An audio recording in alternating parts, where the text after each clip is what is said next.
What's up, everybody? Welcome to Reptiles Unplugged.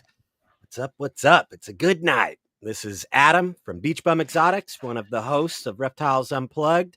You can find me under Beach Bum Xotics with no E, just an X, because I'm a cool guy like that over on Instagram, Facebook, and Morph Market. And I've got an awesome host, the most amazing co-host, Mr. Shane from Small Town Exotics. What's good, my friend? Hey, what's up? Shane, Small Town Exotics. You can find me on smalltownexotics.com. You can find me on Patreon. You can find me on Instagram, YouTube, all those cool places. And our technical producer, Jay at Greenline Morphs. You are being taken over. This is not a test.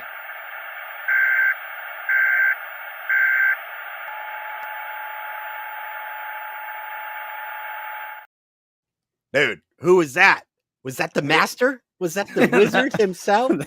That was the master. Was that the master? So we've been hacked. You got hacked. Technical difficulties from the technical producer. So we're hearing a little bit of echo there, technical producer. It's on your end. How about now? I think we're good. Test. Yeah, we're good. We're good. So we're throwing a little surprise for you. Yeah. Dude, I had no. Yeah, this was a total surprise. Look at these guys hacking me over here mentally. So I figured, since a lot of the newer people don't know who you are because you ducked out for a little while and then you came back, we're going to interview you. Hey, all right. I like it, dude. Look at this. We almost aborted this mission because as soon as you told me on the phone the other day that you were going to be on Adam's show, as soon as I got off the phone, I said to Shane, we might have to abort mission. Oh, shit. So this had been in the plan for a little while. At least 2 weeks. Hey, and I got to say something, too. That's twice Adam's done that unintentionally. I think the other time was with the Harbins, maybe. And then with you, I'm like, dude, every time I'm trying to do something and then Adam beats me by a day, man. We might have to switch to Mondays so he can't beat me. And proper Adam, right? Exactly. Yeah. Dude, nice. Good job, guys. I like the surprise. Keep it interesting over here. Oh, man. I love it. I love the little cut in, too, with the bront. Like, it was like, what is happening You know how to come correct. Hell yeah, dude. You definitely came through. That was amazing. So, yeah, let's give some shout outs to chat. Yep, do your thing. All right. Definitely. Let's see. Who did we have first in the crew? Reptiles Unplugged being first in its own chat. Way to go. That's me not knowing what account I'm signed in under, you know. or what day the show is. Yeah, that's what I was saying. Thanks, my man, for catching that, because both of us tards over here, I just scanned it. I'm like, yeah, it's a Wednesday. That's good to go. Doesn't matter what week or year or anything. It's just like... I was looking at the timer. It said 7 days. I'm like, it's 3 minutes. What do you mean 7 days? Hey, but wait. Tell them the truth, though. I wasn't the only one. Adam had some... Go. So yeah, I was gonna text Shane, early in the morning, since you guys are East Coast, I'm West Coast. So I scheduled my text, but goofed on the AM PM, and I was like right at in the green room. I'm like, Shane, did you see my text? By the way, I don't think I saw a response to it. I'm like, oh, it's still scheduled to send to you in an hour and 5 minutes or whatever. Yeah, we're on top of shit over here, man. Oh, yeah, dude. If you need anything to the point, you talk to us. We will definitely get it wrong.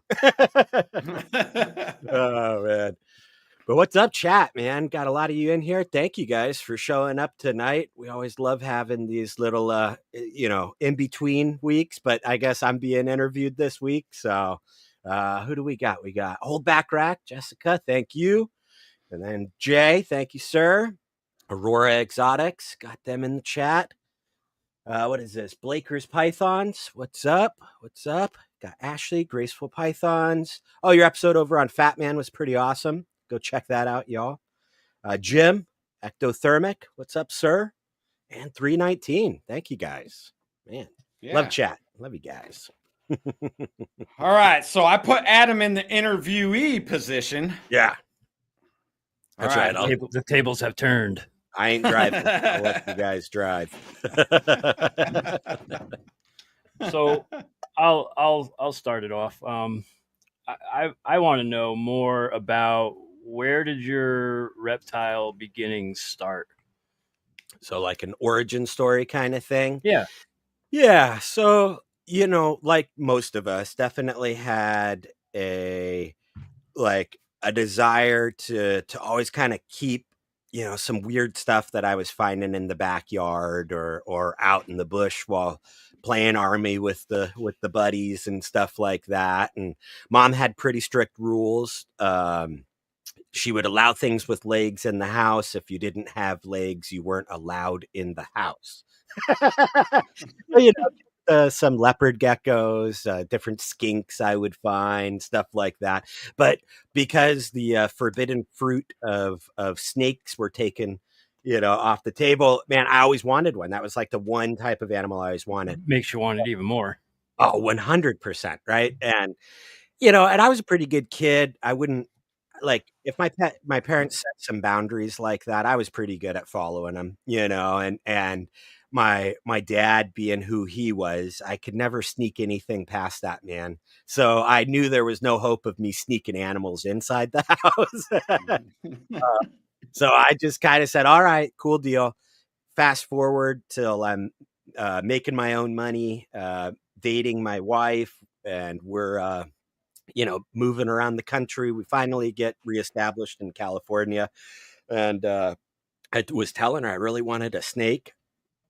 And she, we had kept some reptiles together in Arizona and had a good time with them. Ended up selling that collection. And I was telling her, I want a snake, and I want to get into this. Showed her some ball pythons. And she was like, okay, cool. How big do they get? And I'm like 5-6 feet. And she's like, oh, okay. That doesn't seem too bad. All right. And we went to a show, bought a snake at the Pomona show. I mentioned this on Adam's show last night. It was a pastel posset clown.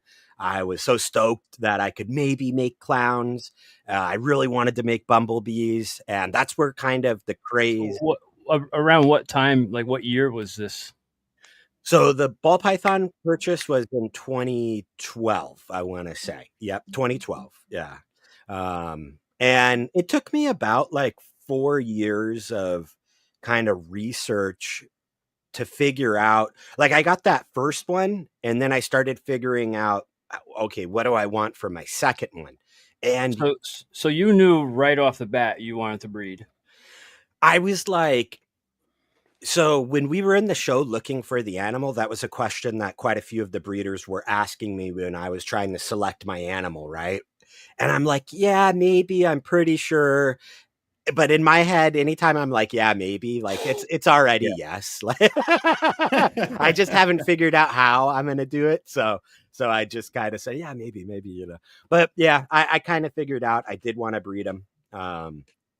So I was telling some breeders that, and bumblebees at the time and killer bees were the coolest thing to me. I thought they looked ridiculously cool. So that was a goal of mine, was to make some of those. But I ended up finding, so a couple years later, started buying some more animals. The leucistic animals were still really popular, all, black eye, blue eye. And then people started making snows, and snows started coming on the market a little more. So that was my first kind of investment animal I bought, was an albino hexanthic, and had, I wanted to make some snows with her. So about a year into her growing up ish, I ended up buying a male xanthic head albino and bred them together for my very first clutch of snows. Made some snows. So do you remember how much those animals cost back then? So, I do have that written down in a spreadsheet. If memory serves me correctly, that albino hexanthic female was listed for like around like $800-900, but I ended up like befriending the breeder. I would always stop by his table talking with him, and he threw me like a little buddy deal, and I think I ended up walking out of there at like $750 or something like that. Right. And then the male, actually I found him at a pretty good deal. He was an adult already, and somebody had him on his table, and he looked silver still. And I'm like, whoa, you don't see too many Xanthics that look that good as an adult. And so I'm like, hey, can I hold the snake? Can I see it? And the guy was like, oh, we don't take that one out. And I'm like, why not? Well, his name is Satan. And I'm like, oh, for real? And sure enough, dude, I definitely want him now. yeah, he's right. And I'm like, so he eats really good. And the guy kind of laughed and he goes, yeah, every meal. And I'm like, awesome. I'm like, I will take him. And, Hell yeah. Yeah. And I think I paid like $300 for him. So first project I was in at around $1,000 or so. Yeah. So how many animals in at this point now? So by that point, I had my pastel. I had my albino head Xanthic and the male, and I had purchased a leopard female, Posset Pied, from the same breeder that I bought the albino from. So I think I was sitting right around like 4 animals. And I hadn't figured out that the initial pastel I had bought was actually a male and not a female. I had purchased it as a female, but it turned out to be a male. I hadn't figured that out yet. So here I was thinking, okay, I'm perfect. I got 3 females, 1 male. You know, I could do a little breeding project with this. Right. Even though I had no idea what I was doing, really. Yeah. So Was there any recourse back then for a missexed animal? You know, yeah, you would hear people talk about it and stuff. I had let like two years lapse before I had figured it out. And I had just figured that was my mistake. I'm going to eat this, right? Like I should have sexed the animal right away. Now the animal's an adult, basically. Like, you know, I'm just learning lesson, you know. Right. And then the breeder that I had purchased from, she ended up getting out of the hobby to finish up school. So she wasn't even around at that time anymore either. So, Right. Nobody to go back to, really. Right. Yeah. So, but I bet you if she would have stuck around, she probably would have made it right if I would have ever talked to her. She was had an upstanding reputation. Heather's Herps was her name. She was really nice lady, a geneticist by schooling. So she was a lot of fun to talk to about the stuff as I was getting more and more interested in it. So gave some good advice. Yeah. When did the branding Beach Bum Xotics come into play? Like, oh man, it's so like right so off funny. the bat. No. It's funny you asked that. Heather and I were trying to figure that out. And I think I would need to go back and look at my emails to get the exact. I want to say it was like 20, like 16 to 17, right there. About 4 to 5 years 4 or 5 years, yeah. Yeah. Because so also at that time, you know, the forums were pretty big. Instagram was just kind of like starting to be a thing for a lot of the reptile keepers to be on. And so like in the forums, they were like clowning on people that were like naming themselves something exotics without having a clutch yet, right? And I'm like, well, dude, I don't want to be that guy, right? So I'm like, I was that guy. Yeah. Oh, dude, So be that guy. I think you should. Why not? You know, like that was my own reading into things way too much and just listening to some kind of bad attitudes out there that were steering some of the ships at the time. I should have just branded myself whatever I wanted, you know? Right. But yeah, took me about 5 years. Yeah. So through all this time, it's just ball pythons. You don't have nothing else at that time frame. I know you do now. Yeah. So yeah, what species other than ball pythons do you have? Right now, just the retics and the ball pythons. For a little while, I was keeping some Candoya, Paulsoni I was doing, and then I wanted to get into the vipers, the little viper boas as well, another Candoya species. Ended up selling the Candoyas. They were doing okay. I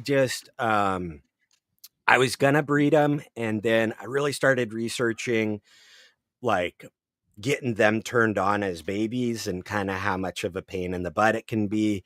And I just kind of decided, you know what? I don't know if I want to go down that road right now. So boom, out they went. But eventually I would like to get some more viper boas. I think they're cool. Yeah. And the Those are Paulsoni. cool. Yeah. So what made you steer into retics then? So the retics, once you kind of get into snakes, you start looking at like, all right, what's like the next level, right? And yeah, so I just started like looking at other species, which led me into like anacondas, boas, Burmese pythons, retics. And then I got some exposure to some reticulated pythons at the shows, and I just really liked how they interacted, right? Like I felt like when they were scoping things out, they were analyzing, right? And the ball pythons, I love them dearly, but you pull that sucker out and it's just like, is there food? Eat. No, boo. And like, that's about it, right? Right. That's why I like retic. They're like they're slick, like yeah, man. they know what they're doing. I think they're figuring stuff out, right? And I gotta give some respect to that. And so that fascinated me immensely. Love that about them. Yeah. And then being able to say I own one of the world's largest species in its dwarf form is pretty cool. Yeah. I get that from like coworkers and stuff when they ask me about species, and I mention I got a few boas, and they're like, "Oh, those are the big ones, right?" I'm like, "Well, yeah, some of them are, but I keep Sonorans. They're small, like, they're like big ones, but they're this big, Right. I know to a lot of people, anything bigger than your forearm, and they're like, "Whoa, what are you doing with that? Isn't that sizing Right. you up to eat you?" And it's like, "No, take it easy." Like, Yeah.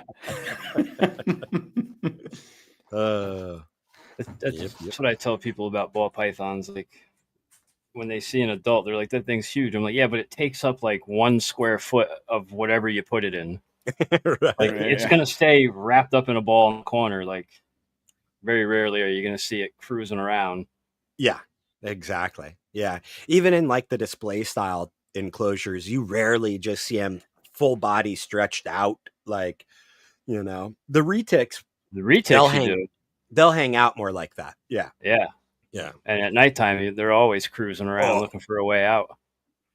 Yeah. I had a camera set up on this enclosure right here when I was breeding them, just to see at night what the activity looked like, and waking up in the morning and like my notification deal is just like full. I'm like, whoa, let's go back and check it out. And yeah, dude, they both didn't really stop moving for like 5 hours. Right. Yeah. Pretty active. Yeah. Very active, right? Yeah. So I just wanted on this channel, I know the answer, but the exotics misspelled intentionally for you. Why do people do that? Well, Adam's got his reason, and then I have my reason. So let's get it on record. You go first, Adam. Oh, I thought we were just being cool like each other. I saw your name and was like, "Shit, man, I got to make my name like that now." So no, not at all. I was doing a business search, starting the whole registration process, because the VEN shows you got to have your tax ID and all that good stuff. And so, here I am searching around, and Beach Bum Xotics with the E was taken up by a sun tanning company.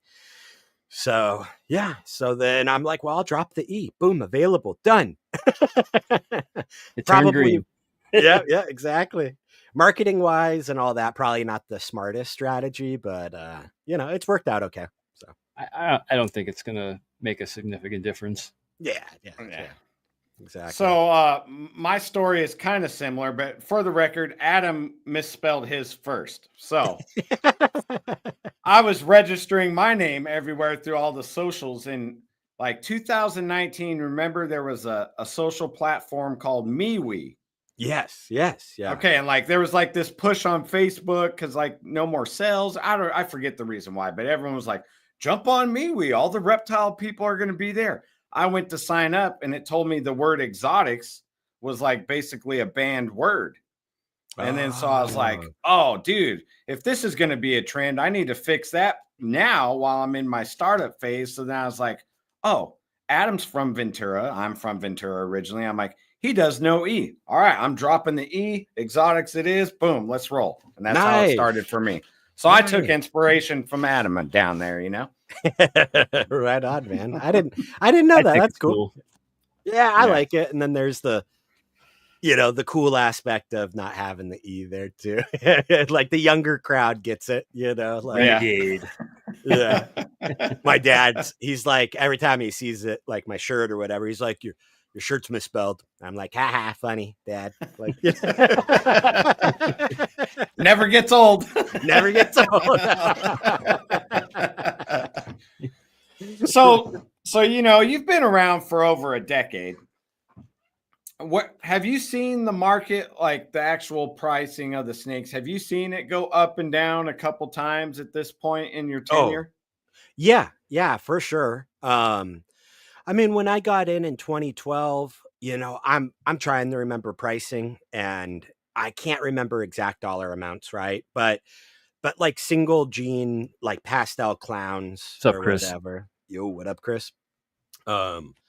They were going for a few thousand still, right? Right.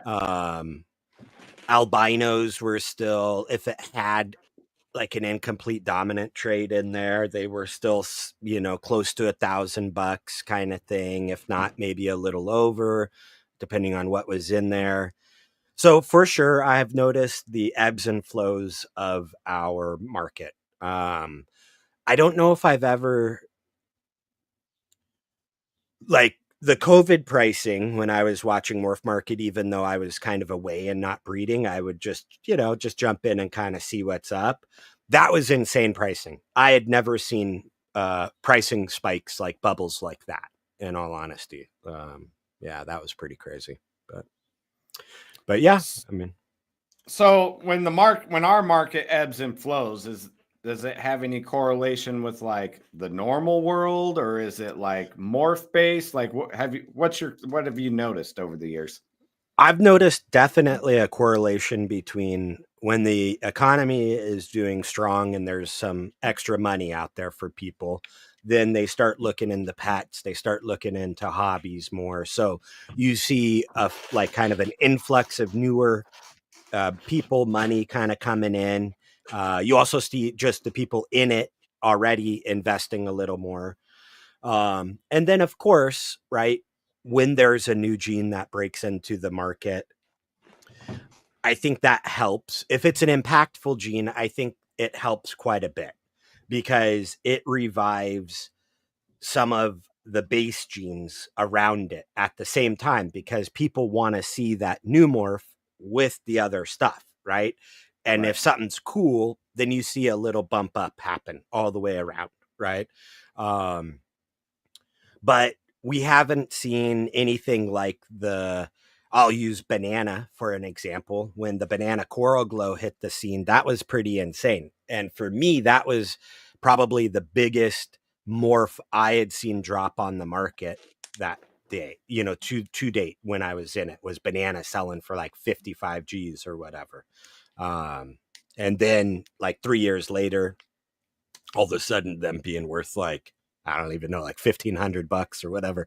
That was the wildest like shift I had ever seen. I was like, whoa, that's intense. And then I went and bought a coral glow right away. I'm like, they're cheap enough for me now. Fuck yeah, I'm getting one. Yeah, man, that's some high stakes on the line there if you're dropping that much money on a snake, Yeah, I think you got to be positioned right for it. you know. Yeah. Yeah. Look at somebody like Jason Amos, for example. He's gotten in on the bananas. He's gotten in on the stranger. His collection was positioned in such a way that he benefited. Like for him, dropping that amount of cash was a great idea. He had the females, he had the projects, he had everything ready to run those through it, make his money back plus a bunch, and then, move on to the next project kind of thing. So.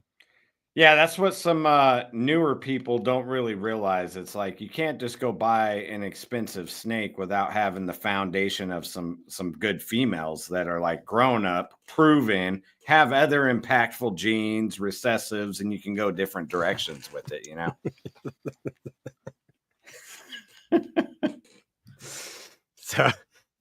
So we're gonna read this. We're gonna read this one out loud. Chris over here with the greatest comments ever. I love Adam's mic placement because it looks like Antoine is hanging right over his face while he's on camera. Trust me, brother. I have been dreaming about Antoine's. No, I'm joking. But I've been having better not let him find out you said that. But I have been having the same thought, bro. I need to change the mic placement. I think it's got to come up. I've been looking for a different. You're going to be on the Christmas card list now. Yeah. Oh, I love it. Thanks, Chris. So I have another retrospective question for you. So I'm sure you've seen plenty of people come and go over the years, What it's been almost 15 years for you. Yeah. Where are we at? Yeah. It's close to it. 12, 13, 14. Yeah. Yep. So I'm sure you've seen plenty of people come and go, and some people come back. Like, do you know when you see new people coming in, like, oh, they're just in it for the money, they're going to be gone when it's gone? Like, I don't know. Just give me your observations on that. Like, because I've seen a lot in my 6 years. And like most of the people I got in with at that time, 2019, majority of them aren't around anymore, Right. Yeah. So, all right, here's the thing. I was taught by my dad never to judge somebody without knowing them. Right. Right. So, I mean, I never like to look at somebody's like Instagram account or whatever and be like, oh, they're not going to be around in 5 years. That's normally not my kind of initial reaction. I do look at like newer people coming in, and there are some that have like social media figured out and like their presence there, and maybe you could even tell right off the bat, oh, this guy has owned other businesses. He has a business mindset to this. And then you see some other people that come in and they're looking at it a little more from like, well, this started out as like a pet kind of interest. And once I learned more, breeding is kind of interesting to me, but I'm just dipping my toe in it. Right. And so that's kind of how I weigh the newer people coming in. Hey, is this dude business minded? Is he driving this like a business? Okay. Hey, there's going to be a different approach when dealing with that type of person versus the person that's maybe on the fence. Do they even want to breed? They don't know yet, right? They see these things as beautiful animals and they want to have a few beautiful animals at their house, and maybe they'll breed down the road. So I don't know. I know it's a non-answer, but that's just kind of how I look at it. So. Yeah, that was a pretty like politician type answer, but I mean, it's acceptable, Yeah, but I mean, so all right. So why I gave that is because HR told you to.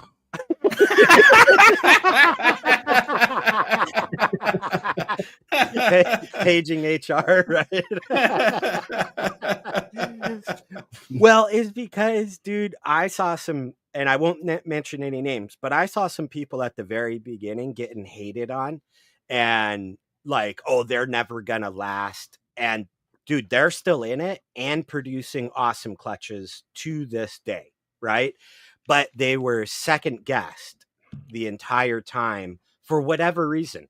And I just never wanted to like be that guy in the industry, right? Like, who am I to say that you're not going to make it, dude? I don't know your situation. Hell, like I know nothing about you other than a picture and a few comments you put on a page, maybe. So, Right. Yeah, definitely. Right. All right, we could take that one down. Nobody needs to see that. So you mentioned the other night on that on the competitors show that you're going to downsize a little bit. So in your downsizing process, are you focusing in and going higher end? Or are you just downsizing for workload? Like, what's your purpose behind downsizing? Okay. Yeah. So, like, once I started doing the dog showing with Heather, right, I really started enjoying that it was like doing a hobby with my wife. Awesome. So I want to make sure that there is enough time in my life to be able to do that. Two, I look at the current market and just utilizing Morph Market as kind of the like temperature gauge. And I see how many animals are out there and how long quite a few of them are sitting on market. So then I start thinking to myself, why would I just crank out 80 clutches just because I can, right? Like, for me, I would need to shift gears immensely and go on really big marketing campaign, up my time spent in this by really starting to go to the shows a lot more. I know that, right? Like, I would have to really up my engagement if I'm going to start producing that many guys. And I kind of like where my engagement level is right now. And so if I have focused animals, so like focused in the sense of like the genetics I'm working with, I can go to a smaller collection and have the same impact, if not maybe a bigger impact than I would have with a big collection, or it's not big, but big for me, Right. type of Right. thing. Yeah. What's too big for you? So I mean, obviously you have a footprint that you have to work with right now, right? Yes. Yeah. For one, the footprint that I am in is pretty small. It's 20 by 10. So I'm kind of at my max capacity a bit. Like, if I got rid of the retics, I could fit another like 100 some odd ball pythons in Don't do here, that. right? But yeah, I love them. So the retics are going to stay. And the infrastructure I have set up for the ball pythons is good enough right now, especially if I keep downsizing. It'll give me some room for some grow outs, stuff You have like a rack that. for the ball pythons? Yeah, I've got a ARS 7030. I've got a FB what is it, the 5540, the 40 series. And then I've got a couple old school 1070s, just the 10 high single. I've got two of those. And then I've got a Vision baby rack that's like 14 high. I don't know, it could fit like 80 some odd tubs in it, or very close to 80, I think it is, somewhere around there. I know what you're talking about. I have the same Vision rack. Yeah. And yeah, or 500 hognoses, exactly. Alicia read my mind when you were saying like, oh, if I got rid of the retics, I could fit another 100 ball pythons. I was thinking like, man, you could do 500 hognose, growing. Exactly. The Harbin's footprint just keeps growing. 100%. So yeah, for me, I kind of figured out about like 120 to 130 animals was I would reach burnout quick with that, because prior to my injury, my wife, like, she's got her own stuff going. She does a lot of the around the house chores stuff because I'm normally in the snake room taking care of them. And at 120, doing that all on your own can feel like a second job sometimes. And I just don't want these guys to feel like a second job to me. And at that number, they were. And that's where I'm like, all right, like, I got to back off.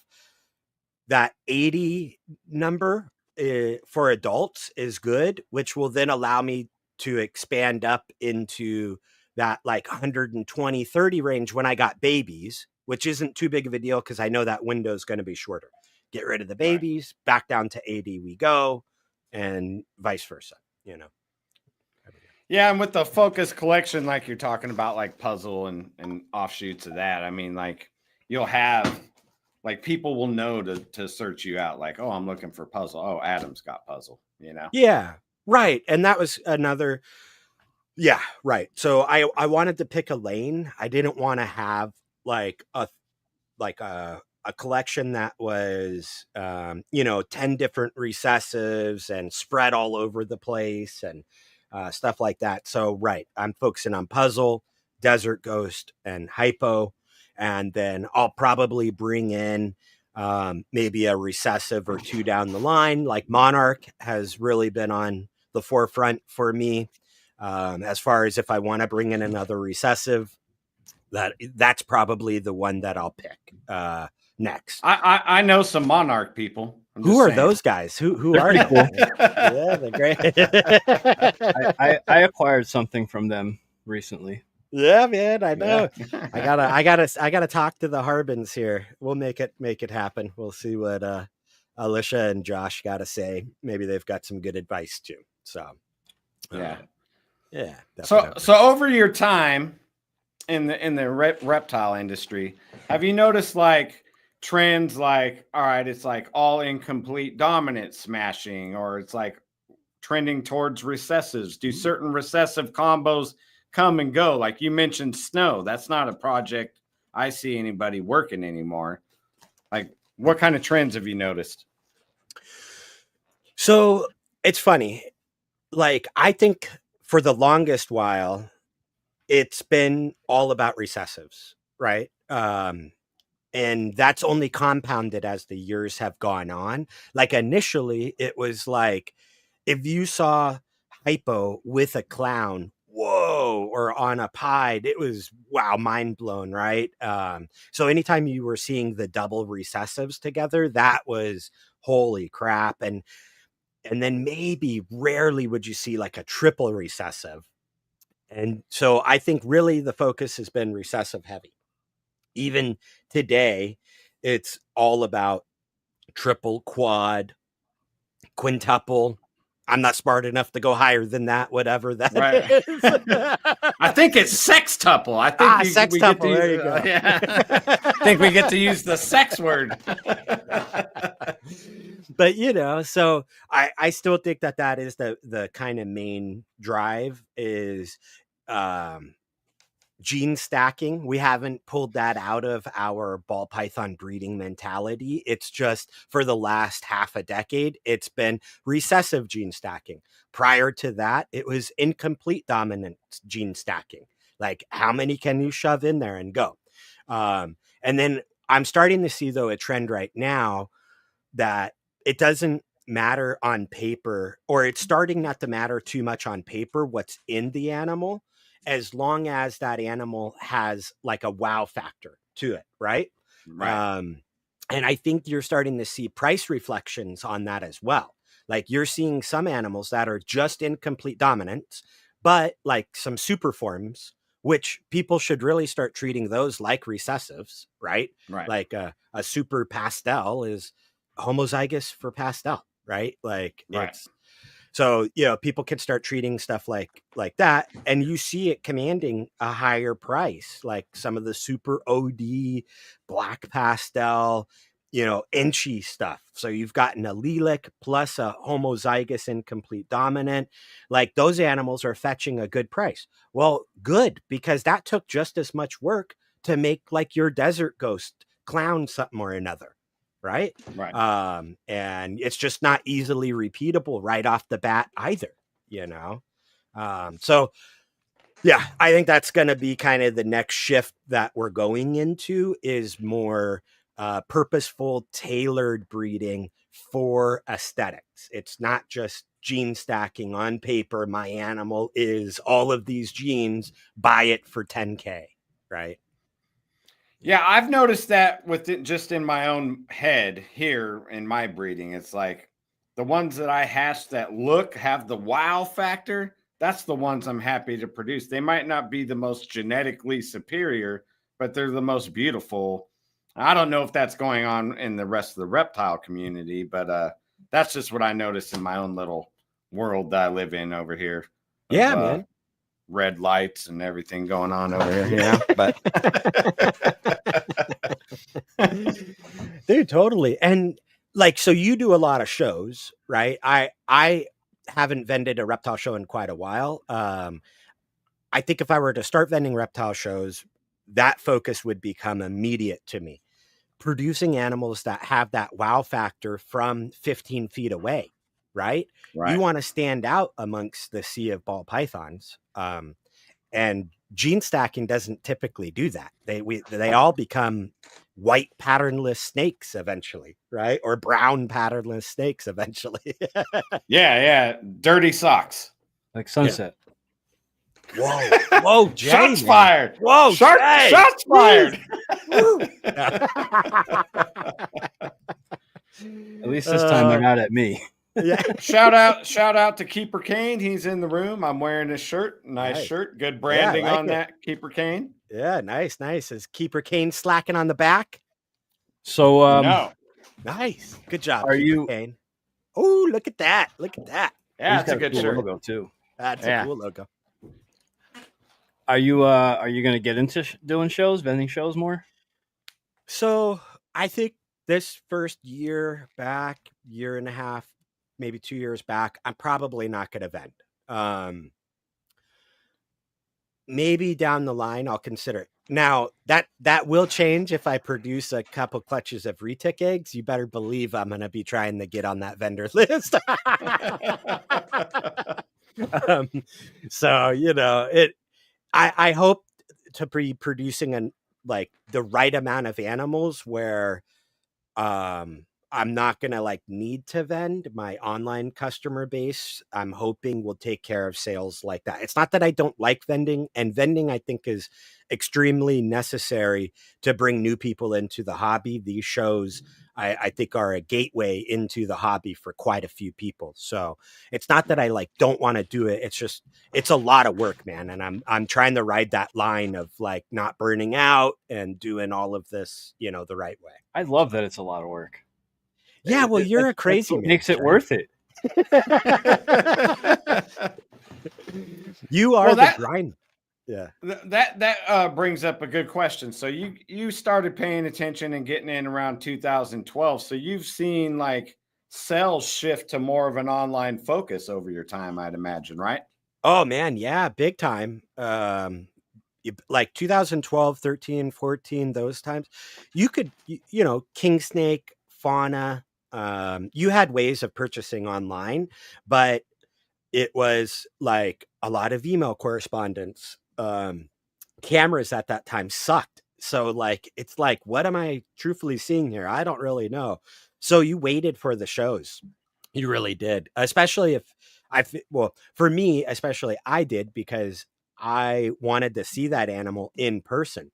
I am a skeptical person. And so I'm well, how do I know this guy's not editing this crap to make it look way cooler? And then I'm going to get the animal and it looks like crap. And then I'm going to have no recourse, Right. Right. So the shows for me were the way in to go verify what I was buying and all of that. Yeah. And then that kind of limits, then you're basically limited to whatever region of shows that you can get to on the projects you have access to. Big time. Yeah. Big time. Yeah. That is I never really looked at it like that, but at that time you're right. The pyramid you were buying into is your local pyramid, basically. Right. Yeah.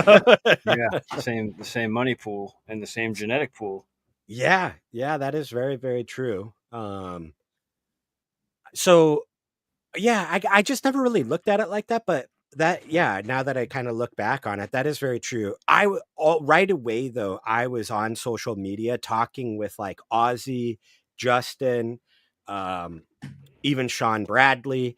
I was trying to engage with some of these guys to pick their brain and try and understand, what we're looking at here, what's all that type of stuff. And thankfully, they were all very, very pleasant and answered questions, even though I wasn't buying anything. I didn't buy my first animal from Ozzy or Justin until 2018.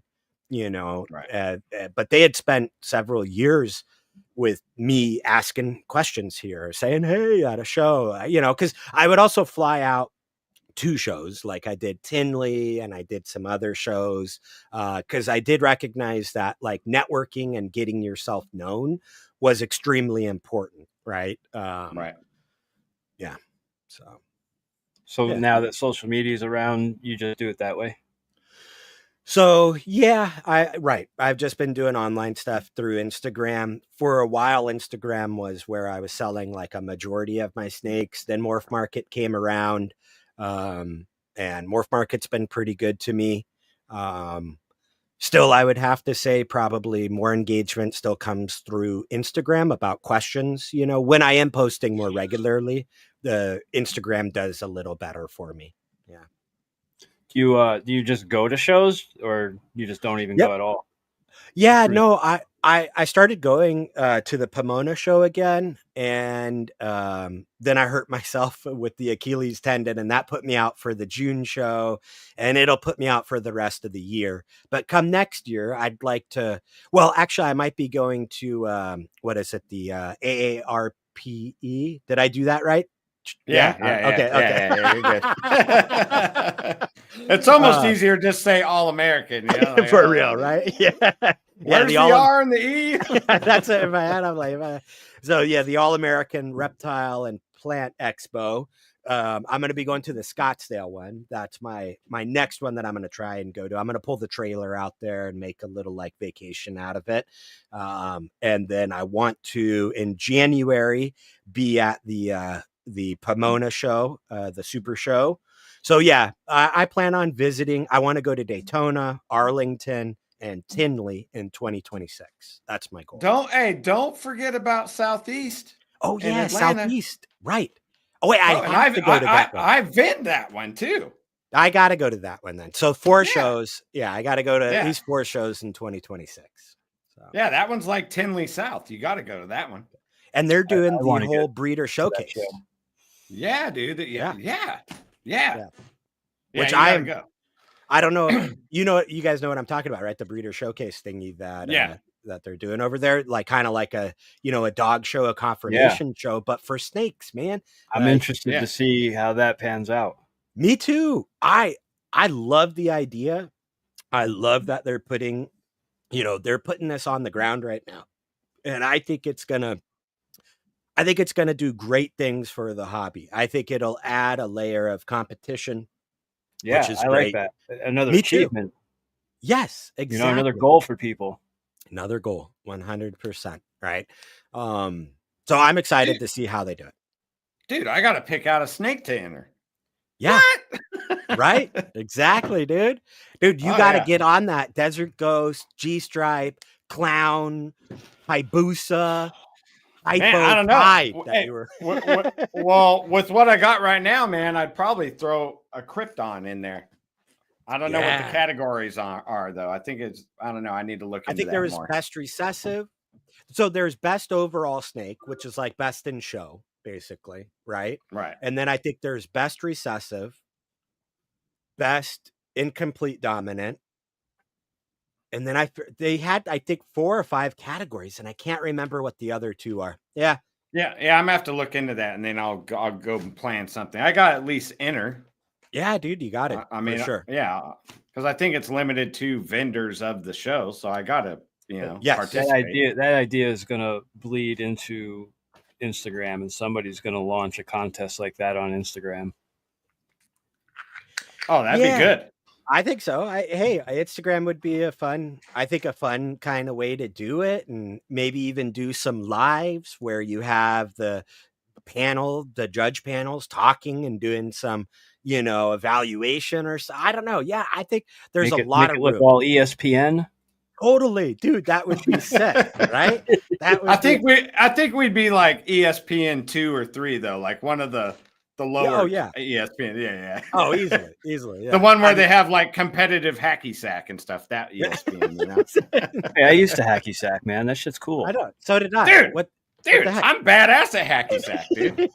That's it. I'll bust Once out my a Achilles Jester. is done, I'm challenging you both to a hacky sack tournament. No, I'm joking. Oh, I'm game. I'm game. I I'm love hacky definitely sack. down for that. Yeah, that would be fun.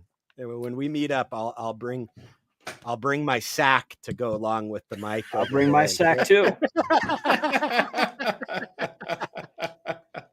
Let's see whose sack is cooler. Oh man, I hope nobody takes this show listening out of context. Might make them come back to watch again. ESPN Ocho. I love it. Oh man, 100%.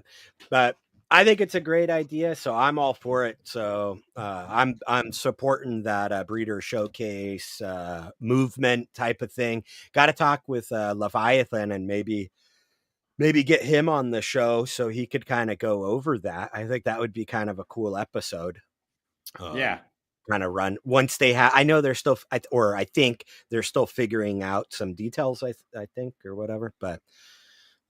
Yeah. I need to look into that. I've been kind of, I don't know where I've been. I've been on Reptiles Unplugged once a week. Yeah. That's where I've been.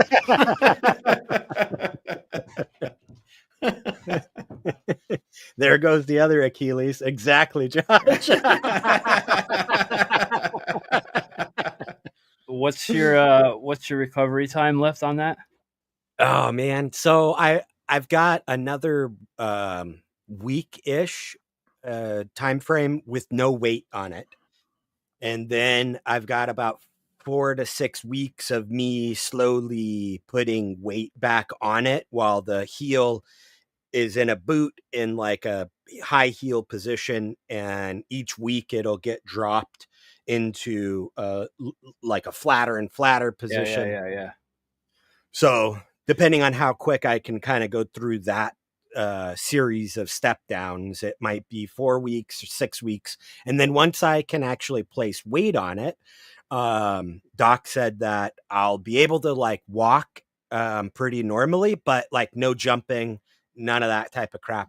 He said in about a year I'll be playing on the Lakers, so you guys will see me out. He tightened it up. He tightened it up so you could jump higher. Dude, 100%. I got at least like a 8-foot vertical right now, bro. I'm going to be jumping over the backboard. So. Over the stadium. Y'all don't even know what's about to hit. So what's the struggle like cleaning the retics and everything like that? Or is your wife doing it? Wifey, baby. 100%. You're not even there? For the big retics, I come in. And the plan is if she gets attacked, I'll hit him with the crutch. Let her go. But I for the big ones, I am standing in here just in case. But dude, she's been handling it like a pro. She really has. Tonight's gonna be fun though, because it is her first feeding night. Tonight? And Oh, you should film it. Yeah, just for us. You don't have to post it. Hey, just move the camera, leave the room open. Yeah. I got a little spot back here. We could definitely hook something up.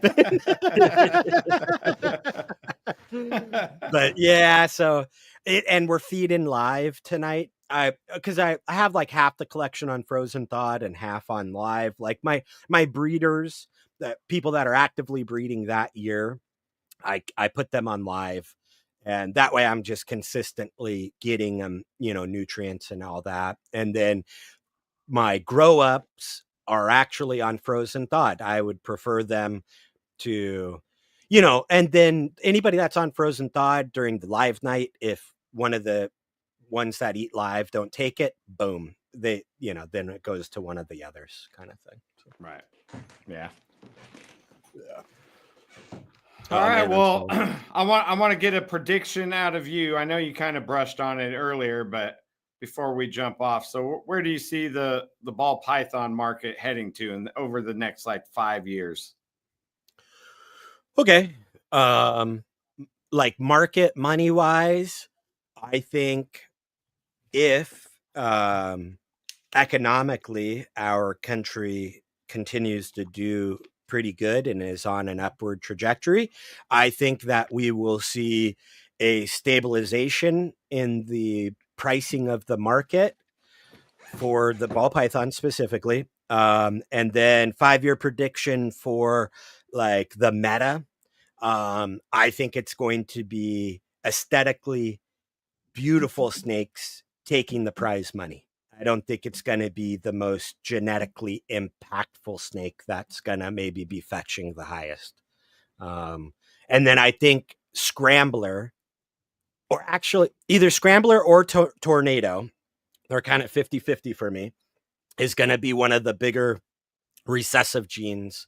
Well, or, bigger genes to kind of come to market, right? I know Scrambler is not recessive, but yeah.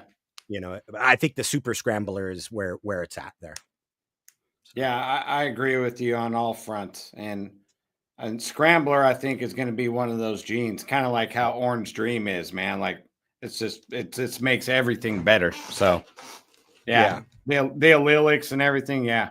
I agree with that stuff too. Supers, allelics. Yeah. Because I mean, and I think we as like, all right, so our jobs as breeders for the next couple of years is going to be talking about and educating the newer people or people that don't quite have a grasp on the genetic side, the importance of supers and allelic combos, right? I think that's our as keepers, breeders, that's our next mission for the next couple of years, is explaining the importance and value in them, right? I think they've been undervalued and recessives have been overshadowing for too long. So, yeah, I agree, man. Like any of the ALS combos that look good or super, whichever way you're going with it, but you understand what I'm saying. I think they're undervalued, especially right now, man. They're like super undervalued. And it's a travesty. I'm telling you, it's a travesty, So Shane losing sleep over here. Come on, y'all. Yeah, like man. That just means the breeders need to figure out how to spice it up for those genes. It's up to us. Yeah, you're 100% right, Jay. It's up to us, right? So Jay's issuing challenges, and Adam's making predictions for pretty snakes. I like this show already, man. Like, let's get after it, everyone. Did you want to get his opinion on trains? I don't. That's an inside joke. So we were texting earlier, and he's like, "Hey, I want to get some of his backstory." I'm like, "Yeah, I want to talk to him about trends since he's been around for a while." But it auto-corrected to trains. So like I'm sitting there doing talk to text, and I'm like eating a burger on my lunch at work, and then I like hit send, and I like check it. I'm like, trains? Like it's like says trains like 4 times in the message. I'm like, yeah, we could talk to him about trains too, I guess. Luckily, I speak deet too.